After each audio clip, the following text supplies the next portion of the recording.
homogenization is a key point for multi-scale analysis.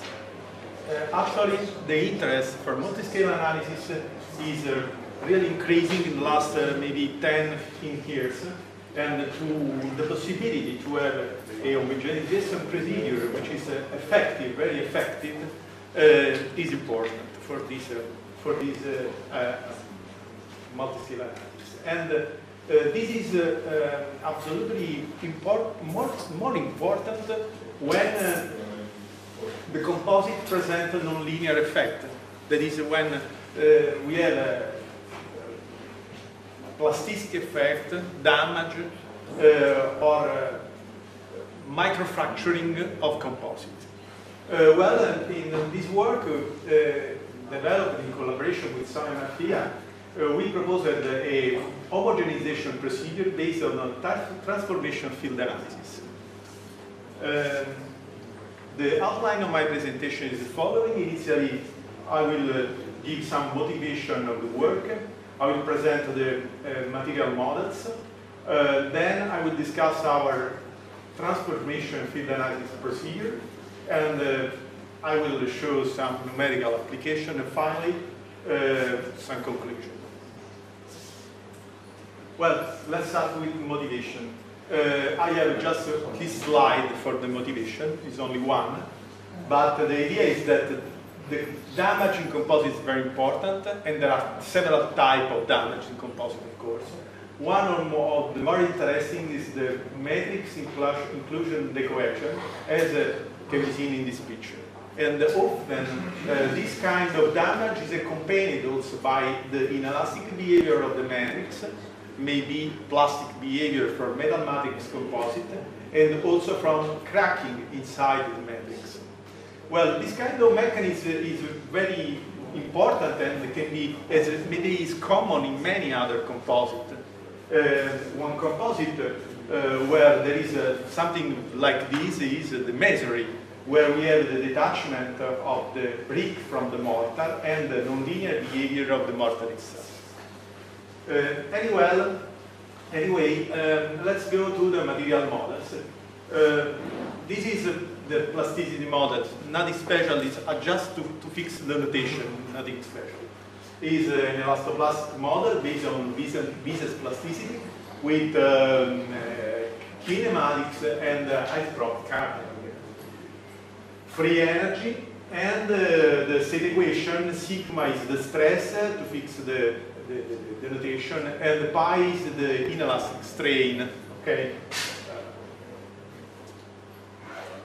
Yield function is Mises, evolution law, Kuhn-Tucker evolution. Very, very standard, absolutely standard. Well, let's go to the cohesive model for the interface. I wanted to account for the damage of the interface, the possible friction, and the unilateral contact. This is a model that comes from a model that we introduced some years ago. The constitutive law is given by this equation, where tau is the traction, is the stress at interface, and S is the relative displacement, the jump of displacement at interface. Q is the inelastic relative displacement, and K is the elastic matrix. Well, the elastic matrix is diagonal, is a standard, and the inelastic relative displacement accounts for the damage, for the possible unilateral contact, and friction. Then the friction is governed by law Coulomb. I delayed the equation just to remark the ideas without any equation. And the damage model accounts for mode 1, mode 2, mixed mode, and consider linear softening law between stress and relativity. Well, let's go to the transformation field analysis. The first idea of the transformation field analysis can be related to the work by Colonnetti about the coactions. And it was introduced in the analysis in the micromechanical analysis and homogenization, maybe by Dvorak in '92, who considered the composite with an inclusion, and the inelastic strain is only in the inclusion and is uniform, it's constant, it's an inclusion. Then this procedure has been improved by Dvorak itself and by Chabosh, splitting the inclusion in sub-inclusion and considering again the inelastic strain uniform, constant in each sub-inclusion.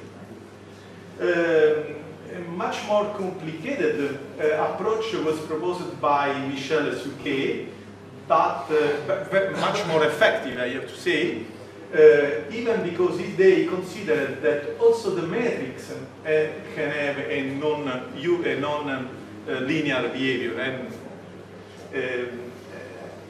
And our idea is based on this approach that we consider our representative volume a unit cell. We split our unit cell in sub-domain. In each subdomain, we assume that the inelastic strain is represented in this form. This means that in each domain, mu is the so-called modes that give the shape of the inelastic distribution inside the domain, and pi tilde, should be tilde is here, pi tilde is the inelastic contribution that gives the history variable, the history variable of the inelastic process. Okay. In the same way, if we have some interface, we can split the interface in the sub-interfaces.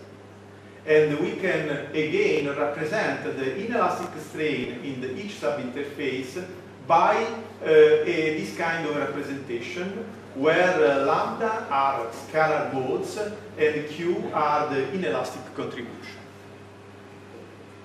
Then we consider the unit cell subjected to the to an average strain epsilon bar. We can localize the strain by deriving the localization tensor Pg and the localization tensor dF, which give the relative displacement at all the interfaces. Then we can consider the presence of the inelastic strain only in one subset, and we can localize the strain in any point of the whole unit cell. Again, we can compute this localization tensor, for instance, by means of finite element approaches. And finally, we can consider an inelastic strain in a sub-interface, and we can localize the strain and relative displacement in any point of the unit cell. All these operations are linear operations, very simple to do. It is sufficient to run a linear elastic finite element analysis, and we are able to derive all these localization tensors. When we have this tensor, we can compute the strain in a typical point just by adding all the quantities, the one due to the average strain, the one due to inelastic strain in each subset, the one due to inelastic relative displacement in each sub-interface. And this can be done for the strain and for the relative displacement. In such a way, we can compute the elastic strain, we can compute the average stress, and of course we can compute all the average tensor that we need for the analysis. Time integration. About the time integration, we used a procedure which is more or less classical, which is based on a predictor-corrector algorithm. We assume that initially there is no evolution of the inelastic strain and relative displacement. We compute the trial stress, the trial function, and so on. Okay. I I don't want too much detail in this equation. I go ahead and I go to the numerical application. A very simple numerical application. This is a block with two blocks. Initially, the two blocks are linear elastic, and we have an interface with a defect whose length is C. Here, the property of the elastic block and of the interface. Then, this block, our computation is performed considering only a quarter of these two blocks because of double symmetry. And we consider here three subinterfaces. In each subinterface, we consider two modes in each subinterface. Well, at this point, I can show the result. This is the result in terms of average strain epsilon Q2 versus average stress sigma Q2, vertical, okay? And we can say the difference between the classical finite element analysis, the blue one, in comparison with the result obtained using our transformation of field analysis, the red star, and it's completely in agreement. There is no difference. We can see also the difference between the displacement at interface here, when the relative displacement computed using the finite element analysis or the transformation field analysis. Well, the blue is the result in terms of finite element. The red lines are the result that we obtained for the relative elastic relative displacement through our procedure. And these relative displacement are computed for this point of the analysis. These are before the peak. Then we can say what type of... Oops, I was too faster. Okay. Then we can say when we stay at time step D, and we can say again the agreement, and at time step C, when it is almost reached the failure complete. Okay. Then we approach another, the same example, but now the block is plastic. Okay. And the block is plastic, and we assumed very possible discretization inside the block for the transformation analysis. That means only one subdomain, 3 subdomain, 6 subdomain. Well, here the result. Okay, the block is loaded along the direction x1. Okay, and we are seeing here the stress sigma 1,1. Okay, and indeed there is not much difference between the 3 possible discretization. It's almost the same. But if we want to see what is happening in the direction sigma 2,2, we discover that there is some difference. Okay, this is the black one is the finite element solution. This is the solution for only one subdomain, 3 subdomain, 6 subdomain, and we can say that how our solution improve. Well, we can again see what happens at the interface, and we can evaluate the inelastic strain at interface. In this time step, we can see again the differences. The black one is the finite element solution, the right solution, the reference solution.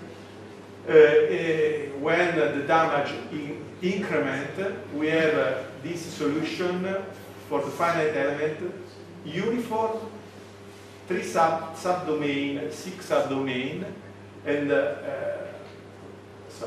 and here again uniform, 1 subdomain, 3 subdomain, 6 subdomain. So increasing the number of subdomain, we are able to capture better, of course, the relative displacement occurring at interface. Well, let's go to the conclusion. Our transformation field analysis procedure works fine, works well. The comparison with the finite element is very satisfactory, not only in terms of the overall response, but also, that is very important, in terms of the inelastic strain field and the relative displacement field. Of course, there is a significant reduction of time computation, which is very, very important in multi-scale analysis. That's all. Thank you for your attention.